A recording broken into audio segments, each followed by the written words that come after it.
Hello, ladies and gentlemen. Welcome to the first ever Anarchy StarCraft 2 broadcast. I'm going to be casting a game today between the blue Terran spawning at the 12 o'clock position on Megalopolis, TGbigwig, and he's going to be facing the red Protoss SoulTakerZ.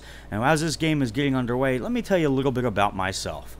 My name is Anarchy, and I've been playing StarCraft 2 since early in the beta. Upon release, I've been playing constantly non-stop. 1v1s, 2v2s, 3v3s, and 4v4s. I do it all, that's right. But when it comes down to it, what I really love to do is coach and commentate. And TGbigwig is actually a teammate of mine, which is why I'm casting this replay. How I want to run this channel in the future is this. We have our Huskies, we have our HDs, and we have our Day 9s. And what do they all have in common? They give great commentary, but they never really commentate, with the exception of Day 9, they never really commentate low-level games, or any level game for that matter. It's usually just professional games. The problem we have with that is the average bronze, silver, gold player, sometimes even platinum and the diamond, they're not really going to benefit a lot from that level of commentating. Watching a pro is not really the best thing for them to do, for the exception of entertainment value. So what I plan to do with this channel is turn to the community, that's you, and let you submit replays to me of games that you would like casted. I'll shoutcast the games live on YouTube, and maybe even give you some pointers on what I think you did right and what you did wrong. So going forward, let's look at this game. Right now we have Anarchy open up with a standard 1 barracks push. Down in the Protoss base we've got our gateway down, 2 pylons, and he's got a gas coming down rather standard. So it doesn't look like we're going to see anything tricky. Got some pretty good harassment going on the scout. And we got our cyber core. So it looks like a standard Protoss opening. And back up at Bigwig's base, he's getting his orbital command. He's got gas going. He's only got 1 guy on gas. That's interesting. And it looks like he's about to drop a second barracks. Let's look at the APM of these characters if we could.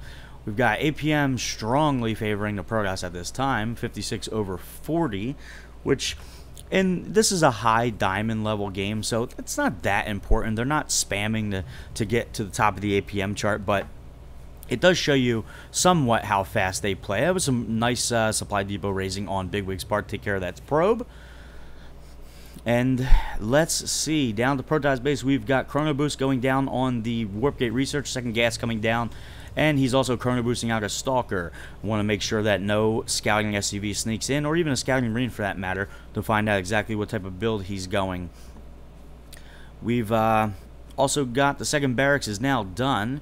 We got Marine Marauder out with concussion shells is researching. Oh, Bigwig looks like he made a little mistake there. So concussion shells is on the way. And he just drops another tech lab. So it looks like he's going to research stim and concussion shells at the same time. Meanwhile, getting a second gas. Supply count 24 to 24. They're dead even on supply. However, let's take a look at the worker count here.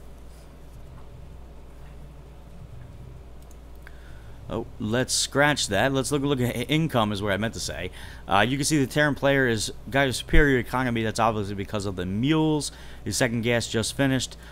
Meanwhile, at the Protoss base, we've got a second gateway finishing now, and a third gateway finishing as well. So we might see some type of 3-gate timing push with Warp Gate almost done. It looks like he's ready to take his expo, which I would probably warp in a couple more units before I drop the expansion in case the Terran player did push.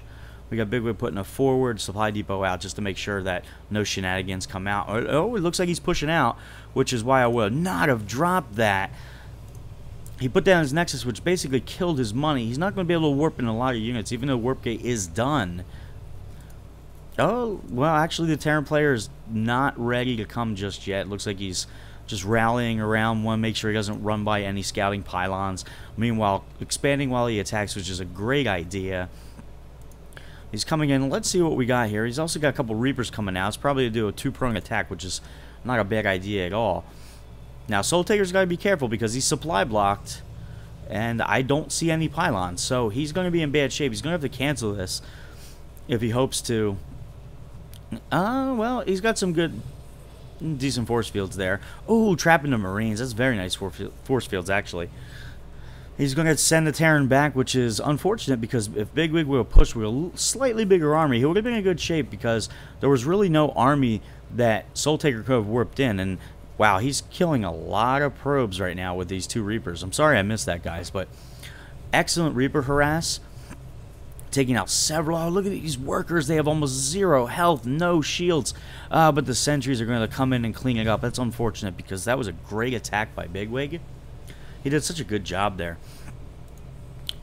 Let's see what Bigwig's doing. He's dropping a command center. He's got 3 racks.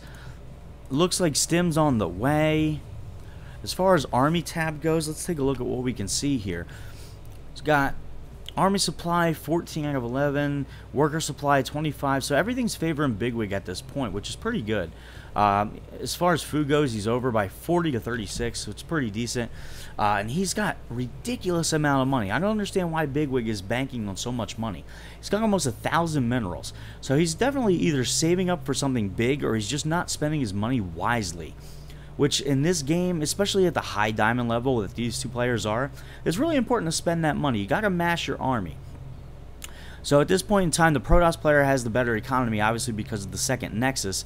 Looks like he's sending an observer out to take a look at what's going on. He's got his robo down with 3 gates. He's chrono boosting out some workers. Protoss player looks like he's in really good shape. He's getting solid shape right now. Bigwig doesn't have any type of detection up, so that observer is going to see everything that's going on.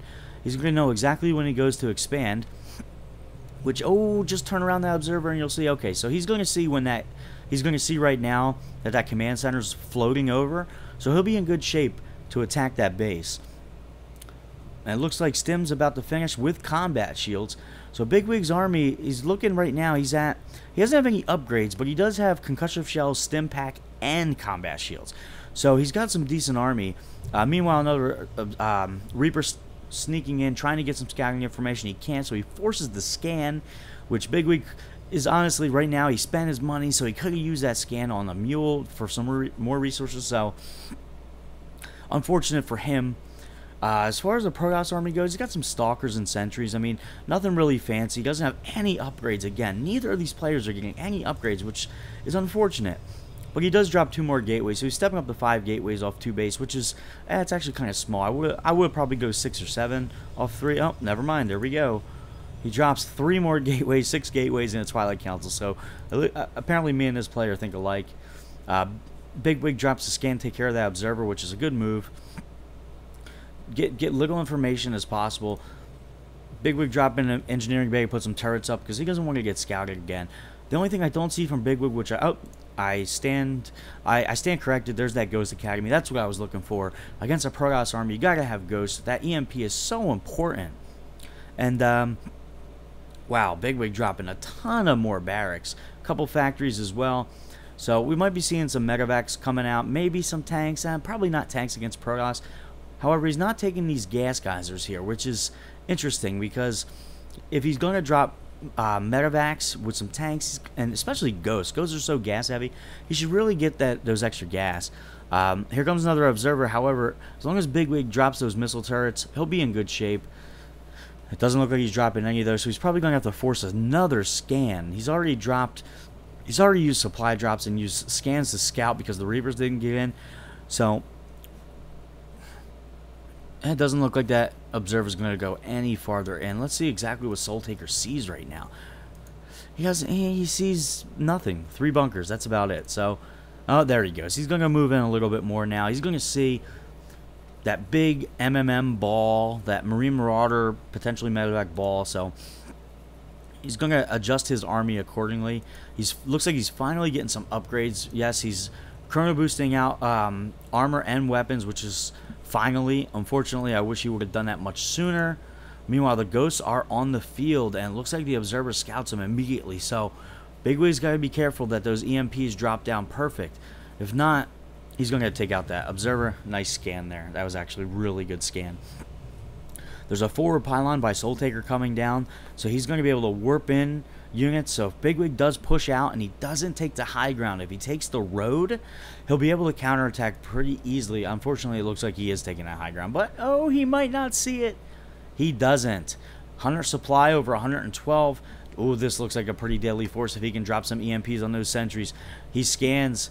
1-1 is almost done. The army is just lacking right now. I mean, he's trying to get out a dropship, but Stalkers, Oh, EMP goes down.